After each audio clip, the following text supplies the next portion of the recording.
The former First Lady of the Republic of Malawi, Professor Mutharika,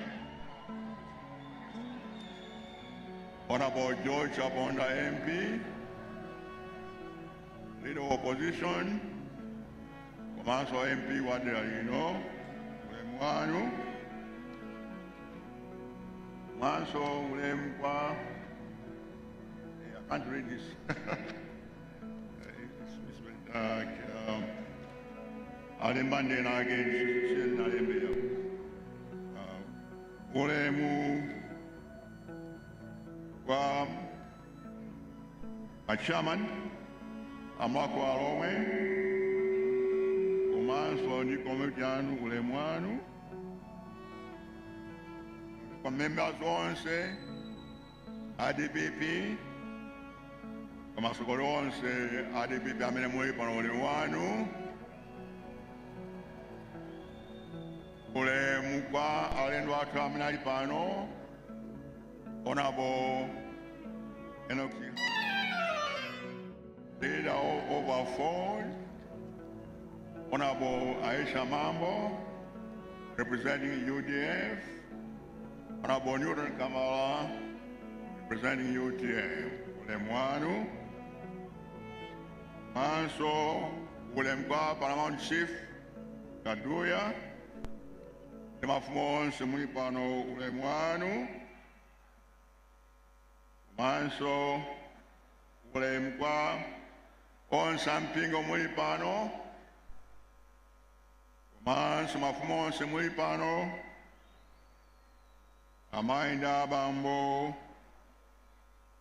Anyamarandia Sungwana,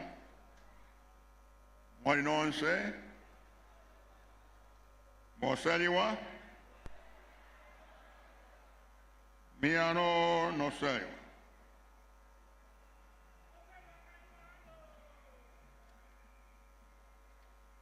Toyamba, the Tokoze Board of Trustees, Mulhako Alhomwe, to organize the Kumano no Abwino Wambiri. I think I've attended 17 times. First of all, but this one is the best of all the things I've attended.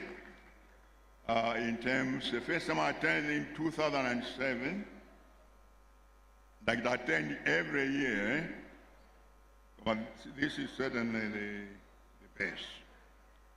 Chonde Nitokoze Kwambiri, Gulanu Bambo Guluka.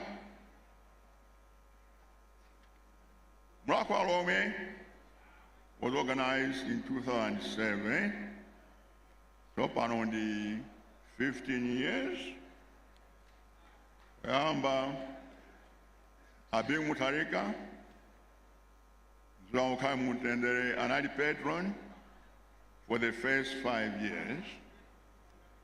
And nothing patron by 2012, Mulhako patron Soprano 12 years.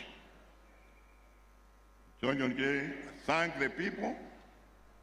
Every year,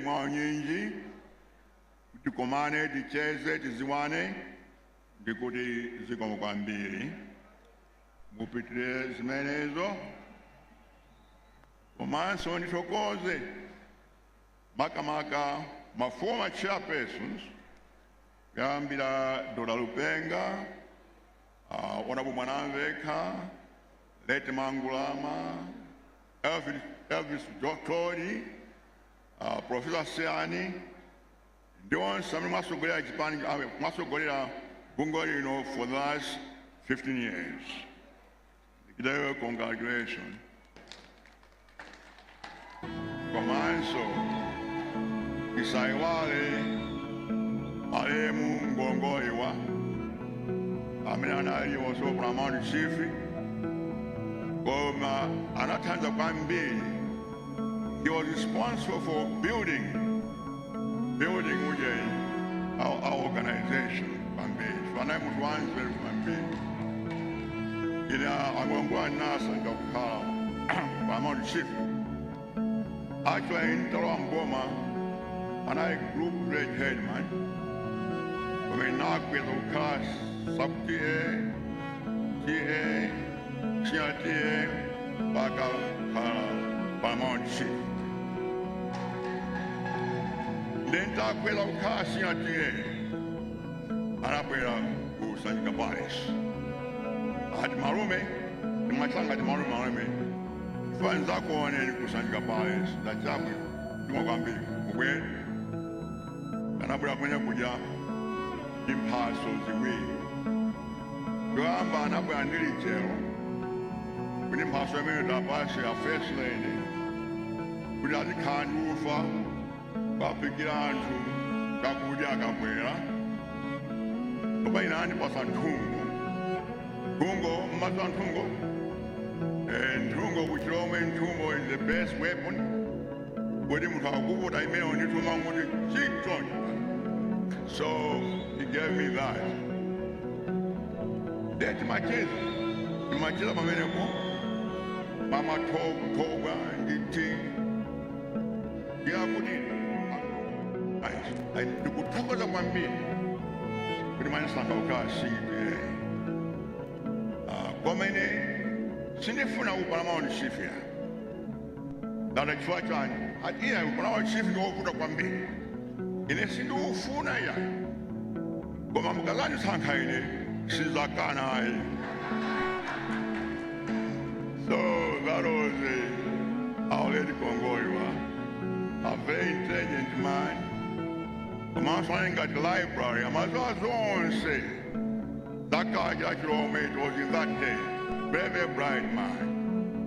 So I want to thank him. Contribution to Mulhako. Komaso, Kokoze, Marim Bingu wa Mutharika.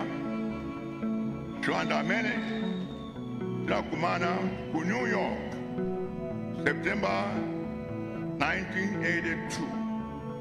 To Hilton Hotel on 6th Avenue, New York. Kumana. Because I will have music one day, like I say, Mulhako Alhomwe. So that was the idea, and I supported him. Because I will have budget organized Mulhako Alhomwe. So I have applied here, I have to pa Parome, pa Luchenza, pa Kanga Kanyumba, got the museum, Zikta Kodi, Rome language. That was the idea. But Tabila Konon Commander Sugosina Shana, in Akita expand. Skapamele Panopo Gusubandi is a big organization. That's Sosina Shana, Kanza and Mutharika, John and Dosana Kambi. I want to thank very much my late brother, Shwaja Ganzabunu Kambi. Lero Dosanga Kambi. Dabwela Guno, Rome Belt, Komasan Tokale Kwambiri, my school I win competition yalero. So education. I want to say this to Rome Belts. Education is very, very important, Kwambiri. The Gwanda reports, when I am at Mugujomba, was about school. And now, kumabida kwa kachaso, in South Bendel School, Zemezo Musiye, you saw that, Kifukwa, got some bit of school, you'll not get anywhere at all. I know, but the difficult is Mambri. Makama Vuruga school. I can give my example.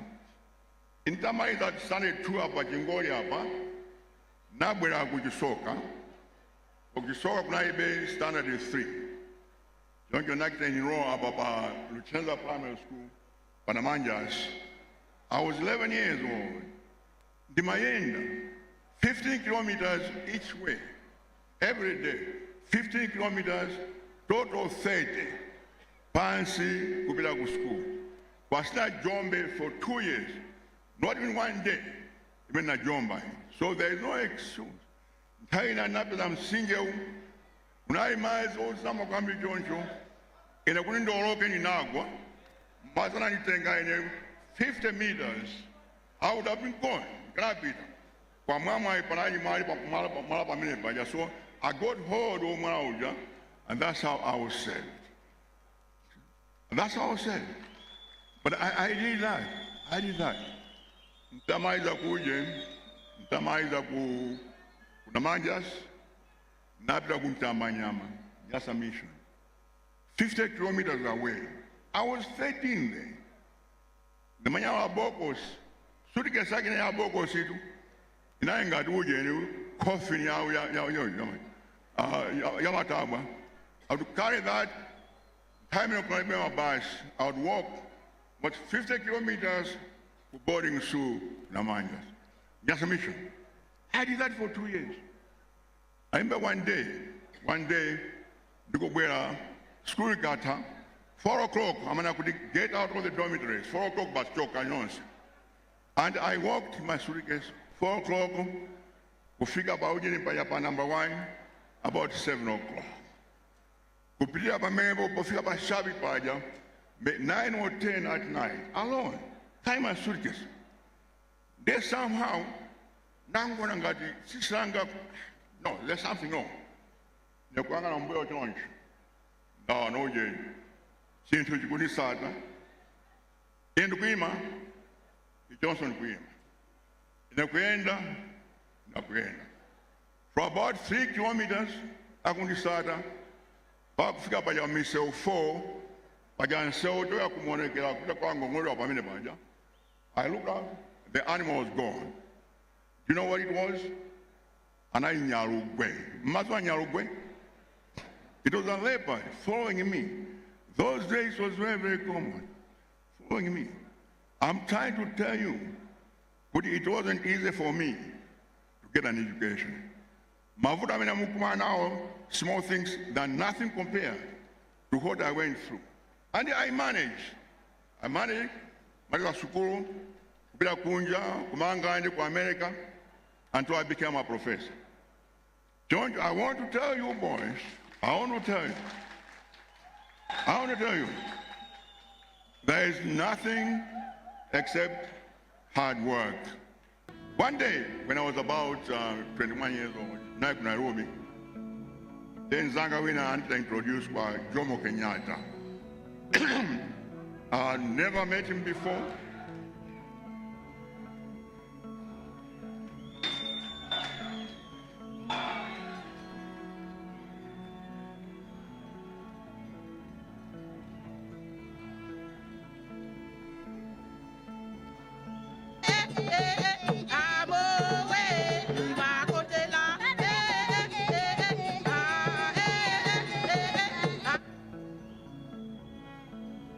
So I met Kenyatta. I'm sure you know who he is. One of the greatest Africans. Prime Minister. So I was introduced. I was so scared. Kenyatta, and now I'm Mr. Prime Minister. What is the secret for your success? Kuyambira kwemera anapita kuyinga nikaphunzira kuyankhira kuyinga ndi nikubwera ku Kenya ndikukhala political leader mpaka prime minister. And the 2 words, the only 2 words, patience and hard work. Patience and hard work. Kupirira komanso kugwira ntchito omalimika kwambiri. That's the credo. So you young people who are here, I want to tell you that there are only 2 keys to success. Okay, patience. Also tamanga kwambia. Businga ntayani, but secondly, no laziness, do homework, you go to school, also jomba, whatever. If you do that, one day, Muzafika in Africa, one day, you'll do that. But it takes out of work. So much for Zaki Yamada.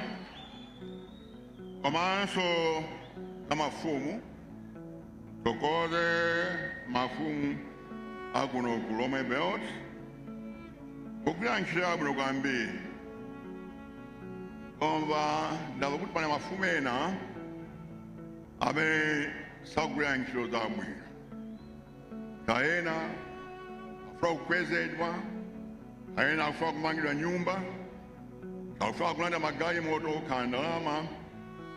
They are selling ourselves. Akutibulisa ife anthu Alhomwe. Ipepe mafumu amenewo kuti musiye chifukwa ufumu usimachoka kuchipani kapena kuboma ayi. Ufumu umachoka kumagazi.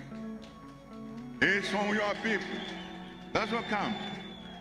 So be loyal to our people, musiye. And here I want to warn zipani zina zimabwera kuno baita misonkhano. Baopeza mafumu kuti azivina komanso aziba nyimbo za chipani. I want to say this, that must stop once and for all. Musiye chipani chimene chiseko peza mafumu kuno. Makama kuphalombe kumene akopeza mafumu kuti ngati savina achosa ufumu. That must stop. So ufumu does not come from the government. Ufumu comes from the tradition yathu komanso amagazi. Choncho zimenezo zimenezo chachitatu nifanja wankole ndi anthu achibale kuno ku Alhomwe belt. Kuti mavuto ambiri dala mphawi zosiyanasiyana matulayi Friday zosiyanasiyana kukutika kwambiri. I understand that. Koma tipepe kwambiri makankhani ya njala. I think kuti tibwerere zakudya zakale zimene zakudya ife anthu Alhomwe kuno komanso kwa apwitikizi. Dziko la apwitikizi monga chinangwa, mbatata, chicheche, nandolo, mapila, kalongonda. Now,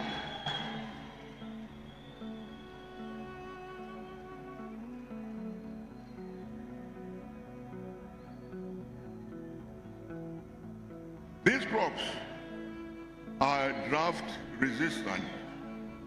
Safuna mvula yambiri ayi. Choncho tibwe away from the maize, of course you grow maize. Koma izambiri zimene ndikunachulazi. Simafuna mvula yambiri. Tikatero, I think ditesa njala kuno ku Alhomwe belt. Choncho ndipempha kwambiri abale athu kuti tikite zimenezo. Kuti kuli njala ambiri kuno mukuvutika. Koma I promise you kuti ife tikabwera mboma njala izatha.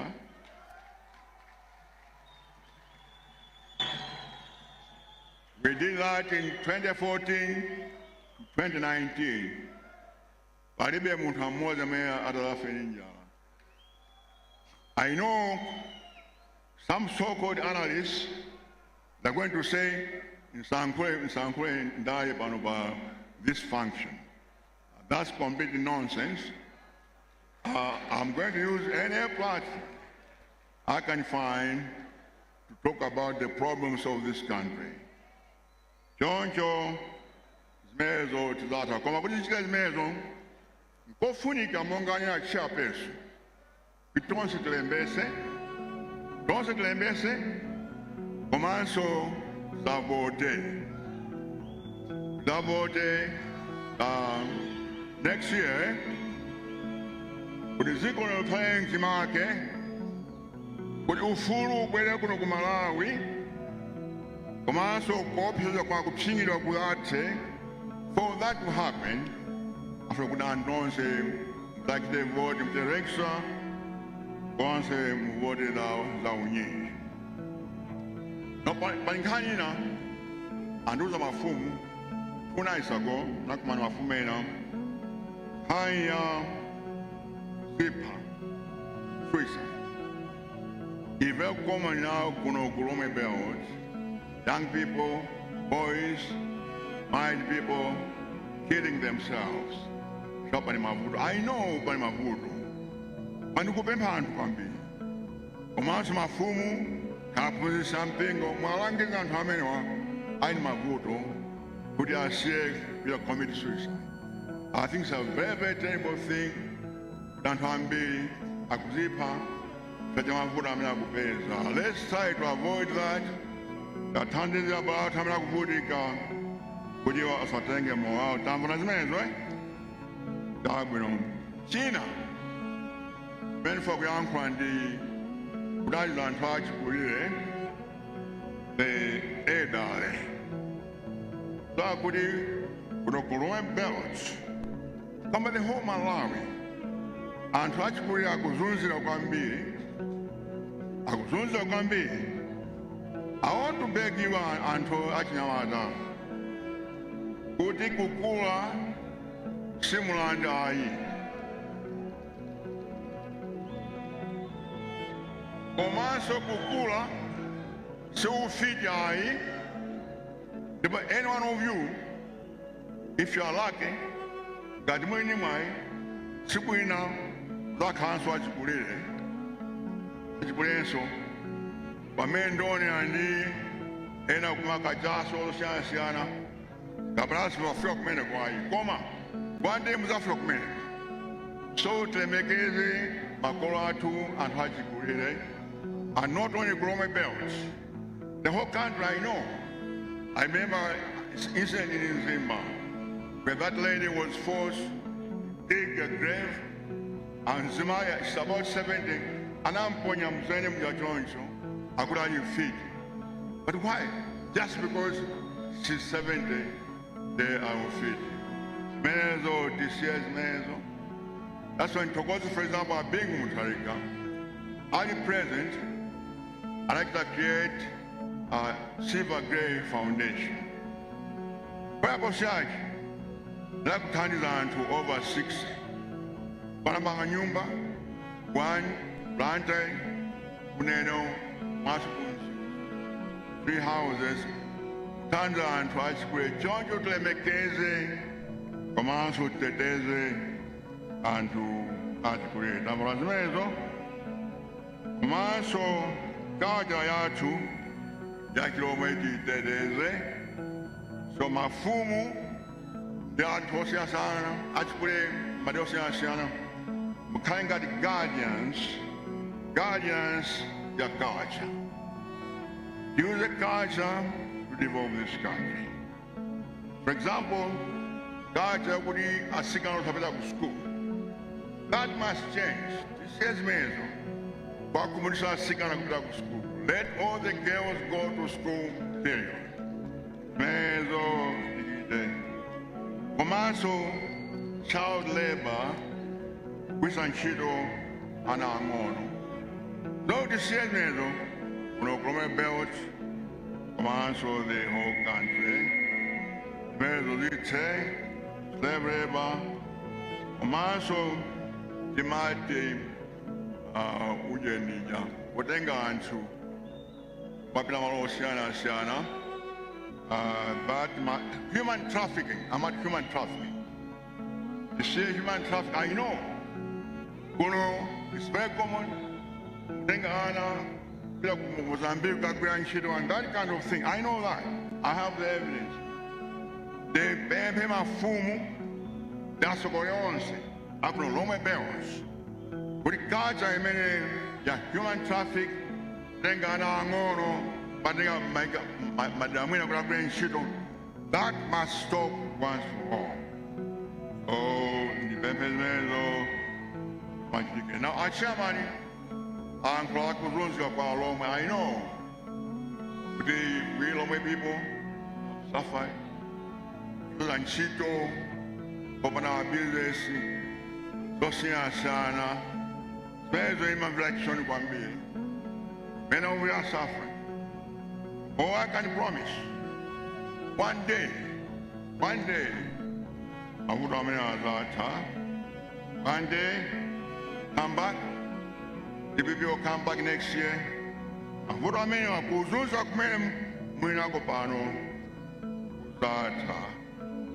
choncho mungolima mtima onse kalembesa komanso kavuta komaiza kuti zinthu zimene ndali nazi sizikhuza Alhomwe okha ayi komanso anthu ena kumpuma kumpoto ndi ku Southern Union akuvutika kwambiri akusankhidwa kwambiri kuzunzidwa chosai mtundu wina ndi mtundu umodzi okha umene pakali pano ukusangalala choncho ine ndikuona kuti tigwirizane kwambiri ife Alhomwe tikaona khaya yawo katumbuka kasena kangonde kalamba yamba tonse ndi amodzi choncho boma limodzi banja limodzi tipitirize kugwirizana tambona zimenezo maiza kozi kwambiri kuti theme ya meeting hiyo the unity for purpose, that is kuti tonse tigwirizane pamodzi choncho ndikupempha kwambiri inu Alhomwe kusaenda amang'anza ayawo amene makhala pano komanso anthu onse Malawi para kumpoto pachilipo tonse ndi Malawi tonse tikhala limodzi choncho ndikudziwa kwambiri mwabwera ambuye akudalitseni kwambiri.